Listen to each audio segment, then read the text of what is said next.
Roof rough. Nick, today is the day. So everyone who attended FranCamp, this is a FranCamp event.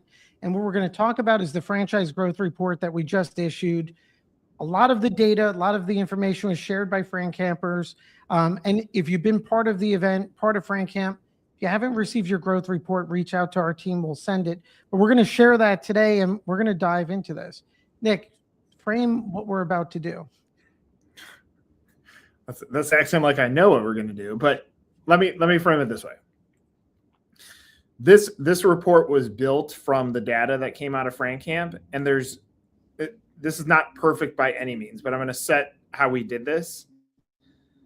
Speed with urgency and information. And so we started asking everybody at FranCamp, there's about 100 people there, for answers on budget, on goals.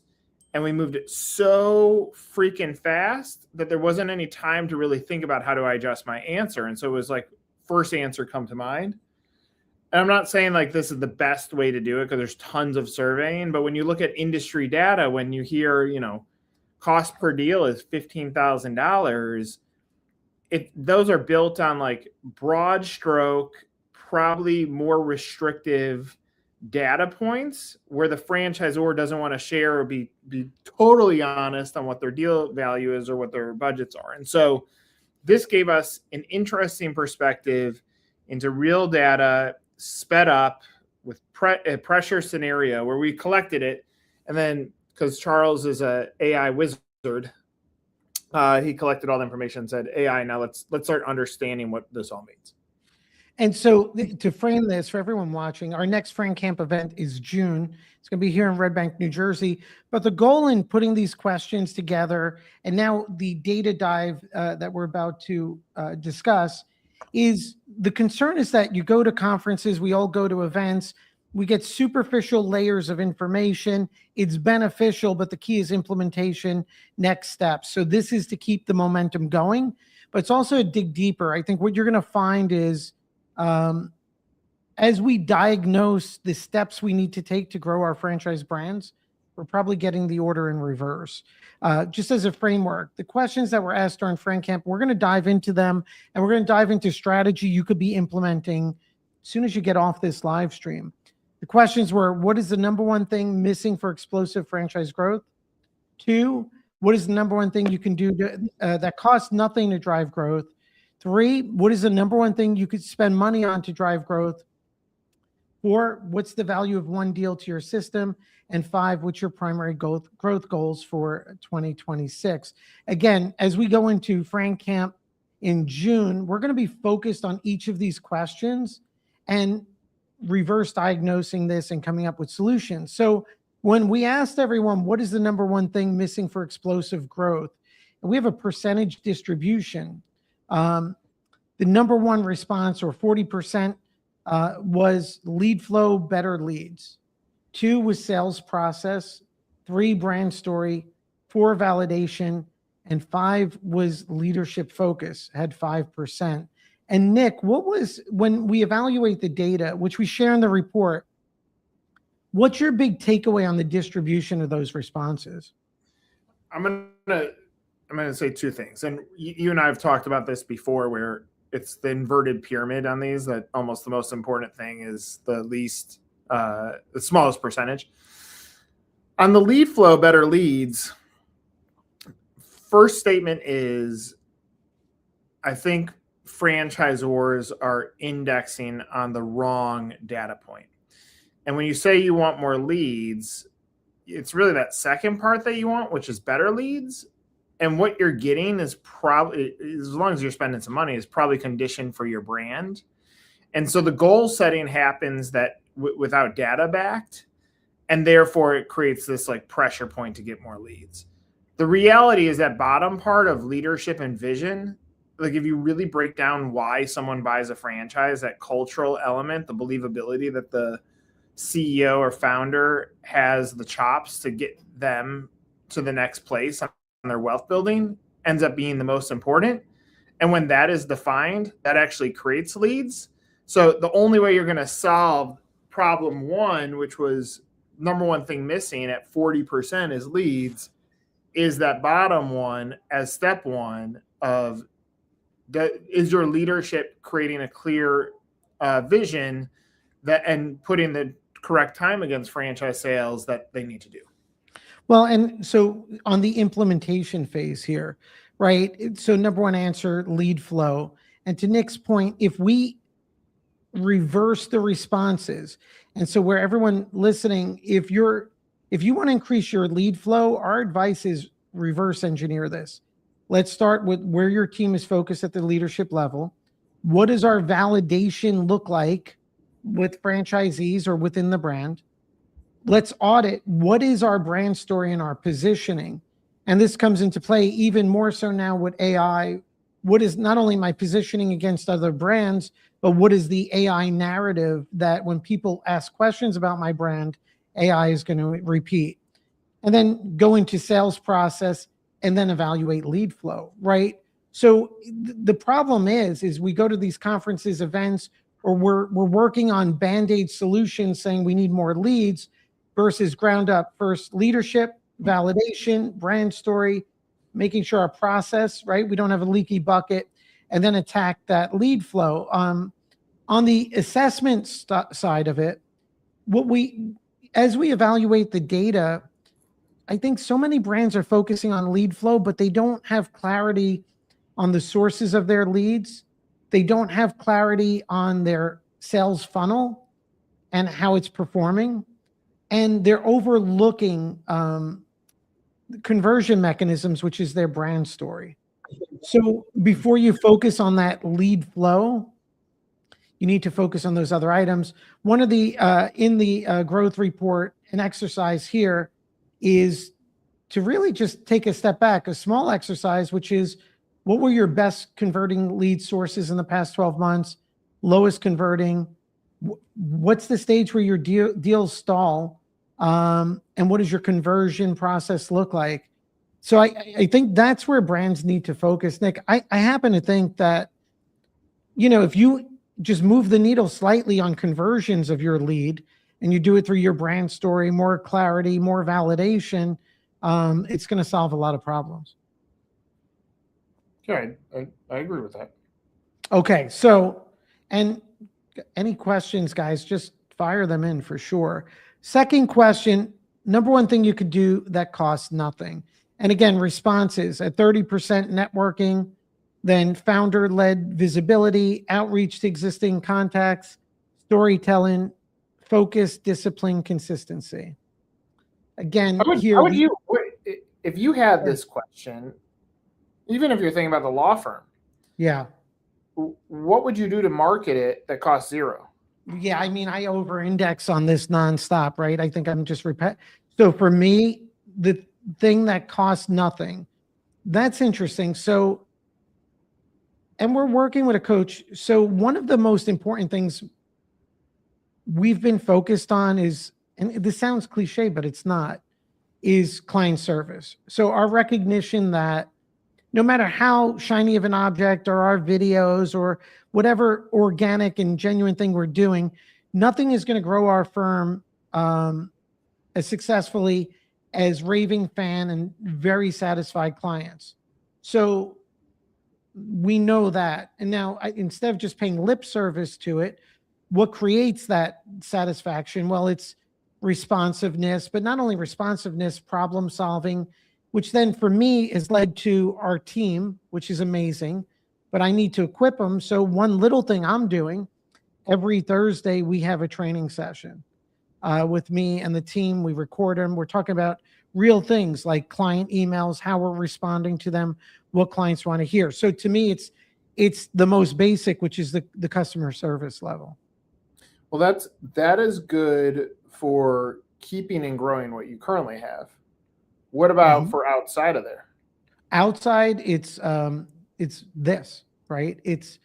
It's creating valuable content for our clients and others out there, right? So to me, a YouTube video, even though it doesn't cost anything, right? It's all internal. That video to me is cost nothing, best ROI. Yeah. This live stream, adding value for our clients, right? And broadcasting what our firm does. So to me, video and YouTube is a cost nothing, so to speak, even though it doesn't. Let's just take those two. What's interesting is it's not really. I guess it could be relationships. It's not networking. Your relationship building falls under there. Founder led, visibility, check. That's part of what you're doing with your videos. Outreach to existing contacts. You're doing that through how you're setting up training internally, storytelling clearly. So it's interesting because like you're hitting all those boxes. Which I think is a great roadmap for a franchise or a franchise supplier. I also think looking within your four walls, what is the story that it tells? And four walls, like for you, if I just look at your law firm, not that you're going to get tons of business from people driving by in Red Bank, but you have a beautiful sign on the outside. It's telling a story that there's a community of franchise leaders on the inside. Like that's part of the four walls. And so you think about like logoed shirts, like things that are part of the DNA of how you tell the brand story. But for franchisors, what I'm interested about this, because it is kind of storytelling, but think about the vans. There's so many vans or cars and home service where it says nothing about there's an owner operator driving this vehicle. Like they don't integrate the message, and therefore so many people don't even know that it's a franchise. Or in the four walls, like they might put franchising at a counter or on a napkin, but they're undervaluing the fact that most people don't know what franchising is and what it takes to buy a franchise. And so that's part of the take all the things that you already spend money on right now. You as a franchisor probably have an email database. You have your internal team. You have LinkedIn. Like you have social media. You have all these things that you already spend money on. How can you add an element of your storytelling on top of that to try to drive more awareness of franchise opportunities? I mean, that's a great analysis. And guys, I think the storytelling part is critical because the networking, all these other things, what we're finding, and it applies to all of us as entrepreneurs, even when you think you're fully telling the story and understand it, there's blind spots we all have about our own businesses. I'll be speaking to clients and they'll say something that I think is brilliant in terms of how they should be describing their brand, but it's nowhere on their website. So my advice, it's down almost at the bottom. You know, your storytelling, it's got to be genuine. It's got to be part of the culture. I'd really dive in with the team on those things that sound basic, but mission, values, vision, and who you're there to serve as those perfect franchisees. So third question was the number one thing you can do that costs nothing. Did I get this wrong here? No. Yeah. It's going to cost you something. The title's wrong. And let's see here. If you don't share your story, nobody will. Completely. And when we have our clients on our podcast, I'm like, that's the genuine, like they're genuine. I think everyone gets locked up. So, hey, next week or Monday, if people are off, really challenge yourself on what your brand is all about. Number 3 is supposed to be where do you spend money? Correct. And so top 30%, paid advertising, website, content, sales training, and then vendors.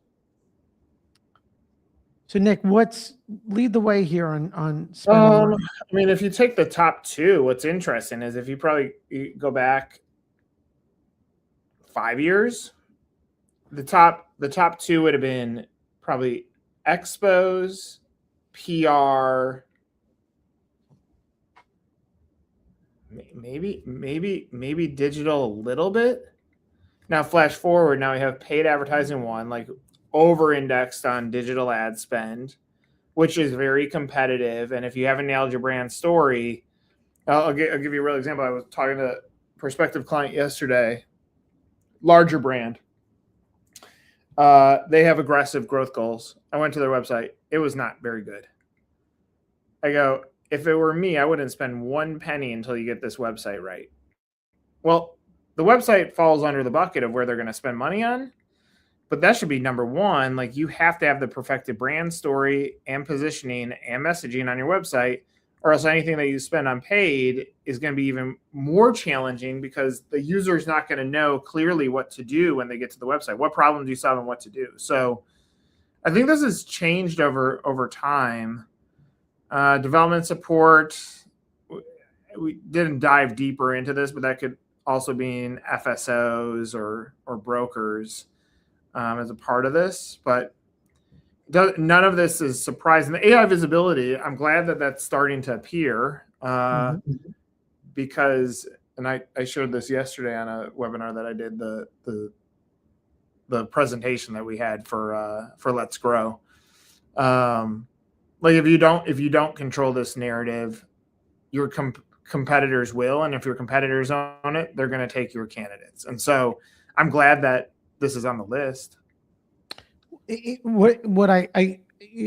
glad it's on the list also, and if we connect the dots on the sort of the what costs you nothing that we discussed earlier, right here on the storytelling culture community, if you really hone in on that in a genuine way, you're going to have better visibility with AI. You're going to have more organic content and more meaningful content. But right now, as sophisticated as AI is, it's also very basic. So you need to be feeding it what you want it to repeat about your brand. And that gets into, Nick, you bring it up a lot, which is,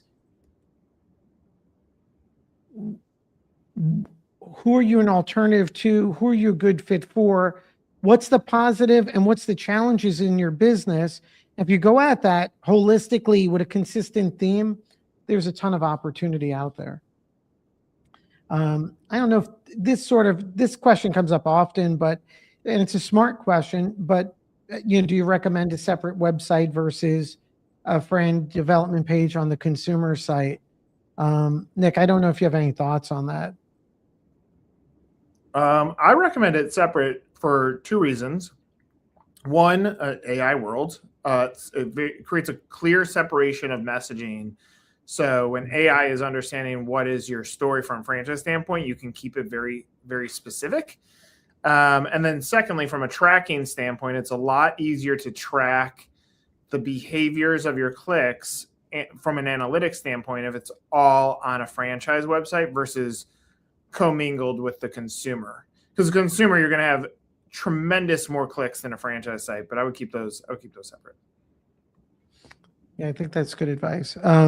And again, there too, think through the URL. Own a insert brand is interesting. Insert brand franchise or franchising is interesting, but also interesting is the category. And so, like, let's just say you're a coffee franchise. So, topcoffeefranchise.com. Like, if you can get a URL that offsets what you are and how you do it, it's an interesting play just purely for the searchability of it and for how AI looks at sites.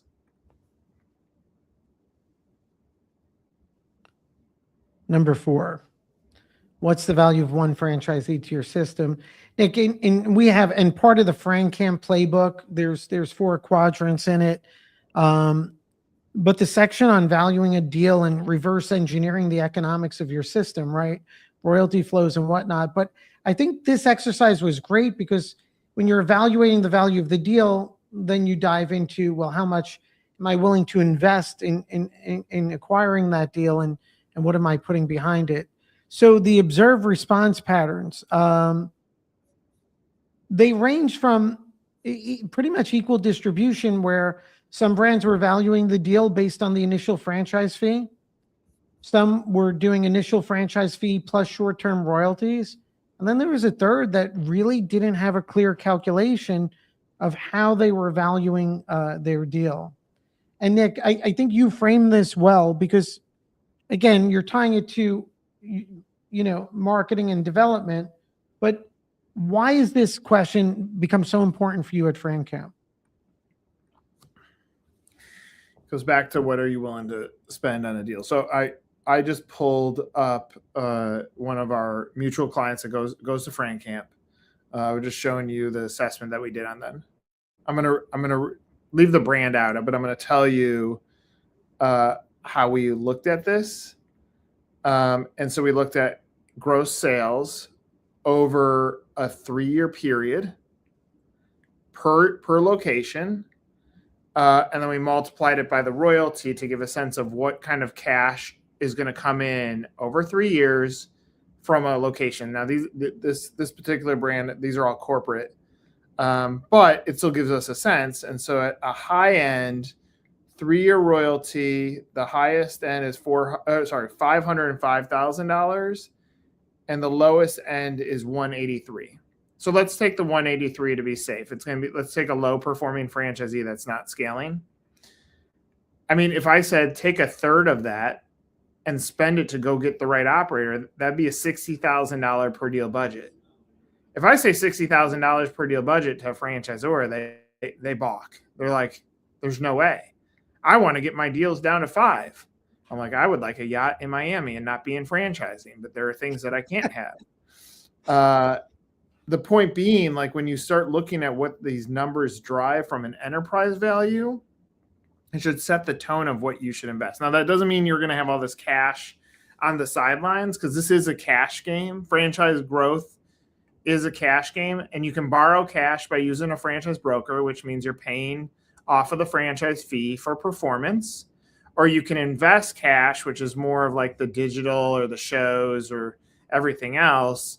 And you can get a deal in and know what the return is. And so it's important to know these things or think about it, because it's a big part of big part of the miss in franchising when you understand these numbers. Now, if I make, oh, come on, you probably already have one. Jeff. He does. I don't even know what that means. What's that supposed to mean? The yacht. Who let Jeff? Jeff is always welcome. No, Jeff is not welcome. You're lucky that Charles has trolls. Jeff, FranCamp doesn't exist without Jeff. I mean, that's true. Or Jeff's hat. Anyway, the point is, like, when you understand the enterprise value of something, like, I know what the value of a client is to our organization. Therefore, it can help me set my marketing budget of what am I willing to pay to acquire a client. And so our number, like, for it to be sound based on our math, is somewhere in the range of $20,000 can be our cost of marketing per client acquisition. Well, if I want a client a month, that's a 20,000 times 12 would be $240,000. And there's my marketing budget for the year to build that energy up to get that. I mean, it's such simple math, but again, most franchisors don't look at the math that way. And they look at a franchise fee as the cost. And then when they get a deal through a broker, they're like, well, I have no more money left. That deal was worth nothing. No, actually, it's going to be worth a lot in the royalty that comes in from it.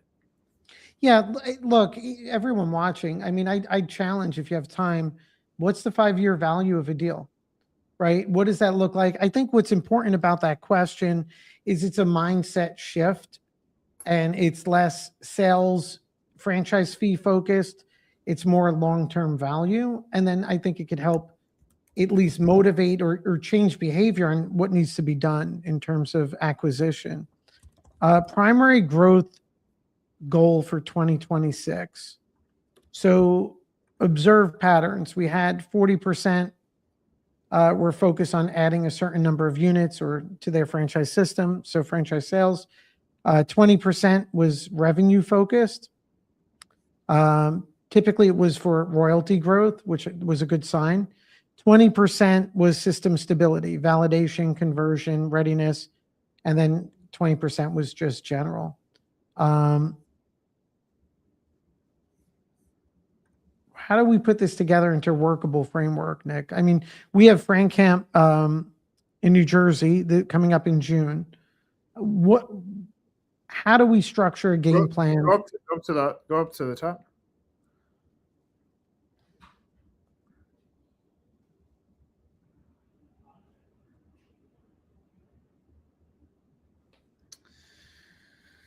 I mean, so these are the goals that are created. Step one is create goals that are aligned back to your data. What's your data? How many deals did you do last year? Great. If you want to do the same, then you have insight on the budget, like relatively similar. If you want to grow that, then you're going to need to add more fuel to the fire. If you add more fuel to the fire, how are you going to spend it? And what should your expectations be?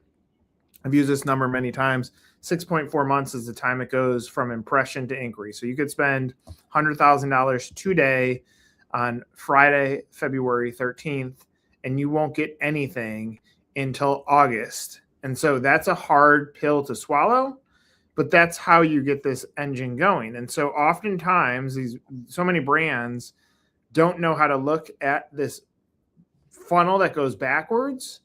That before a lead is created, they had to get excited about your brand, understand franchising, then fill out a form. And so brands usually act in a moment when the moment is not reflective of this moment. It's reflective of what you did 6 months ago. So if you were active six months ago, it would put us back in like August, July and August. And so if you were starting to press up videos, you were posting more on LinkedIn, you had clicks that went to your website that never filled out a form. That's your opportunity. Like if you want to look at the opportunity that you have, if you don't have a lot of clicks to your website, then your opportunity might be small. If you have a lot of clicks to your website, and then the next level that you look at is the percentage of new users, you want that percentage to go down. So let's just say that percentage of new users was 90% on 100 visitors. That means 10% of your visitors are return, which means 10% are coming back for a second or more time. And now those are engaging in your pipeline. So then you can have some predictability. Then you have 10 people if you had 100 people visit. So the point of me saying all this is don't let goal setting come out of the sky. Really identify a goal that aligns back to the performance of your business. It's gonna help on your expectation setting. Well, and you know, I think for all of us, what's really helping us in you know, really focusing on breaking down those quarterly tasks and weekly tasks. But the point of FranCamp is to keep momentum going.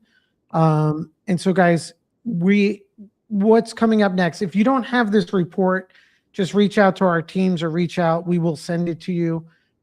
We have FranCamp coming up in June. It's going to be action focused. I think what's really critical here is with all of the challenges with digital disruption and AI disruption is some opportunity. And right, whether it's brand story repositioning, but also is going to require some discipline as we understand the value of a deal, build out budgeting. And then the key is we know we're going to get the results. It's just sticking to the plan.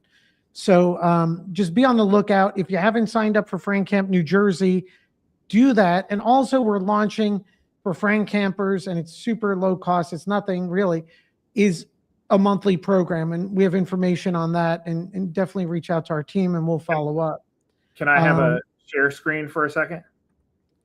Sure. Oh yeah. By the way, there is there's a link to download the guide. I just shared it, but we'll also send that out to everyone. Sure, I'm sharing this for a point so people can see for clarity that we know what we're doing, and you're going to see why. Can you share it? You could, yeah. Oh, hear that? Okay. All I said is FranCamp, a good conference. In ChatGPT, you can do your own search. Widely regarded in the franchise community as solid, high-value event, especially for emerging franchisors and founders, focused on real growth outcomes rather than passive networking. And so it's interesting. The only way that we're able to build this narrative up is doing exactly what we've done in this presentation: storytelling, video, testimonials. People like Jeff, who comes to all of them.